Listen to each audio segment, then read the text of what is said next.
नमस्कार दोस्तों। तो कैसे आप लोग? आपका स्वागत है स्टोरीस्केप पर। यहाँ हर दिन नई कहानियां, नए रहस्य और रोमांच से भरपूर अनुभव लेकर आते हैं। तो चलिए ज्यादा वक्त बर्बाद ना करते हुए आज की कहानी स्टार्ट करते हैं। तो आज की कहानी, जब प्रभु श्याम ने गार्ड साहब की नौकरी की। ये प्रश्न सदियों से चला आ रहा है कि इस सृष्टि में कौन बड़ा है, भक्त या भगवान। सभी व्यक्तियों के इस संबंध में अलग अलग मत हैं। अधिकांश लोगों का ही कहना है कि भगवान बड़े हैं तो कुछ कहते हैं भक्त। लेकिन हमारी पौराणिक गाथाओं में भी ऐसा कितनी बार हुआ है कि जब स्वयं भगवान को भी भक्तों के सामने झुकना पड़ा है। क्योंकि ऐसा कहा जाता है कि जब प्रभु ने भक्तों की सच्ची भक्ति से प्रसन्न हो जाते हैं तो भक्तों के दासक बन जाते हैं। ऐसी ही एक घटना अपने देश भारत के मध्य प्रदेश के ग्वाल घटित हुई। यह अद्भुत घटना थी जब गार्ड साहब की नौकरी करने खुद परमपिता परमेश्वर। आज हमें जानेंगे कि पूरी चमत्कारिक घटना क्या है कि जब अपने परम भक्त गार्ड साहब की अनुपस्थिति में उनके प्रभु ने खुद उनकी नौकरी की। आज हमें जानेंगे कि गार्ड साहब कौन थे। ऐसी क्या बात हुई जिसके कारण भगवान को स्वयं गार्ड साहब की सहायता के लिए उनकी नौकरी करने के लिए जाना पड़ा। आज हम ये भी जानेंगे कि रेलवे के गार्ड साहब के साथ हुई इस अद्भुत घटना का वास्तविक सत्य क्या है। इस घटना में कितनी हकीकत है और कितना फसाना है। यह अनोखी कहानी वर्षों पुरानी है। दरअसल ये पूरी घटना ग्वालियर के रेलवे विभाग में कार्य करने वाले आर.सी. प्रसाद गोपनीयता की वजह से बदला हुआ नाम से संबंधित है। आर.सी. प्रसाद नाम के व्यक्ति भारतीय रेलवे में ट्रेन गार्ड के पद पर तैनात थे। Train guard R C. Prasad Muralidhar प्रभु श्याम के सच्चे भक्त थे। उन्हें बचपन से ईश्वर की भक्ति में तल्लीन रहना बहुत अच्छा लगता था। Train guard R C. प्रसाद की सबसे विशेष बात यह थी कि वह जब भगवान की भक्ति में लीन हो जाते थे तब उस समय बाहर की दुनिया से उनका संपर्क टूट जाता था। वे अपना मन अपने इष्ट देवता के चरणों में पूर्ण रूप से रमा लेते थे। उसके बाद तो वो उस अलौकिक दुनिया में पहुंच जाते थे जहां केवल वह और उनके प्रभु श्याम होते थे। गार्ड साहब आर.सी. प्रसाद का सुबह और शाम घंटों भगवान की पूजा में तल्लीन रहना उनकी दिनचर्या में शामिल हो गया था। लेकिन एक दिन ऐसा आगे जब हुआ कि वह अपनी ईश्वंदना में इतने मग्न हो गए कि वह अपनी सारी सुध-बुध को बैठे। उस दिन प्रातः काल का समय था। रेलवे विभाग में कार्यरत ट्रेन गार्ड आर.सी. प्रसाद नित्य की उस दिन भी प्रभु भक्ति में संलग्न थे। वे स्वयं हारमोनियम बजाते हुए अपने प्रभु श्याम के भजन गा रहे थे। भजन गाते गाते वे प्रभु के स्मरण में इतने खो गए कि उन्हें पता ही नहीं चला कि कब सुबह के इस बजसीन हो चला था।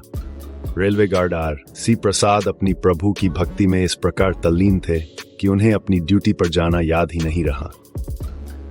जब 9:30 बजे गार्ड साहब पूजा करके उठे तब उन्हें याद आया कि आज उन्हें अपनी ट्रेन ग्वालियर रेलवे स्टेशन से लेकर गुना रेलवे स्टेशन तक जाना था, जिसके लिए उन्हें 9 पर स्टेशन पहुंचना था, लेकिन हो चुके थे। Railway guard R C. प्रसाद हड़बड़ा उठे। उन्होंने तुरंत अपनी यूनिफॉर्म पहनी और तेजी से बाइक से रेलवे स्टेशन की तरफ चल पड़े। लेकिन जब वह स्टेशन पहुंचे तो उनके विभाग के अन्य साथी उनको देखकर आश्चर्य में पड़ गए। वे उनसे कहने लगे कि प्रसाद जी, आप यहाँ कैसे? आर.सी. प्रसाद जी को यह समझ में नहीं आ रहा था कि आखिर उनके विभाग के सहकर्मी उनसे क्या कहना चाहते हैं। ट्रेन पर समय पर न पहुंचने के कारण आर.सी. प्रसाद की गुना वाली ट्रेन जा चुकी थी। अब गार्ड आर.सी. प्रसाद अपने अधिकारी से समय पर ड्यूटी के लिए न पहुंचने के कारण सॉरी बोलने के लिए गए। लेकिन जैसे ही वह अपने अधिकारी के पास पहुंचे तो वह भी उनको देखकर चौंक उठे।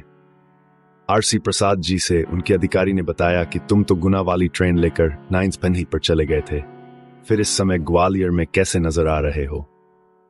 अब गार्ड साहब आर.सी. प्रसाद के चौंकने की बारी थी। उनके मन में यह प्रश्न उठ रहा था कि आज भगवान की पूजा में देर हो जाने के कारण जब वह सुबह पर स्टेशन पर पहुंचे ही नहीं तो उनके स्थान पर वह कौन था जो ट्रेन लेकर चला गया। क्योंकि विभाग के लोगों का यही कहना है कि मैं उस ट्रेन को लेकर गुना रेलवे स्टेशन गया हूं। इसीलिए ऐसे में फिर यहां ग्वालियर के स्टेशन पर मैं किस प्रकार खड़ा हूं? अब रेलवे गार्ड आर.सी. प्रसाद का माथा ठनका। उन्होंने सोचा कि मैं तो सुबह के समय प्रभु की पूजा में लीन था। उस समय हो न हो उनके प्रभु श्याम ही उनकी नौकरी बचाने के लिए गार्ड बनकर ट्रेन से गुना चले गए। जब गार्ड आर.सी. प्रसाद ने लोगों को यह बात बताई तो किसी को उनकी बात पर विश्वास ही नहीं हुआ। लेकिन फिर भी सभी लोग इस बात को सोचने के लिए मजबूर हो गए कि कोई तो था जो गार्ड आरसी प्रसाद के स्थान पर ट्रेन लेकर चला गया। रेलवे गार्ड आरसी प्रसाद प्रभु की इस कृपा से पूरी तरह गदगद हो गए। वे बार बार सोचकर भावुक हो रहे थे कि उनके प्रभु श्याम ने उनके स्थान पर रेलवे की नौकरी की। भाव विभोर होकर उनकी आंखों से अश्रु की धारा बह निकली।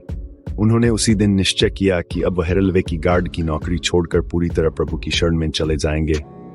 गार्ड साहब ने सोचा कि जिन प्रभु श्याम ने उनकी नौकरी की, अब वह आजीवन उनकी ही नौकरी करेंगे।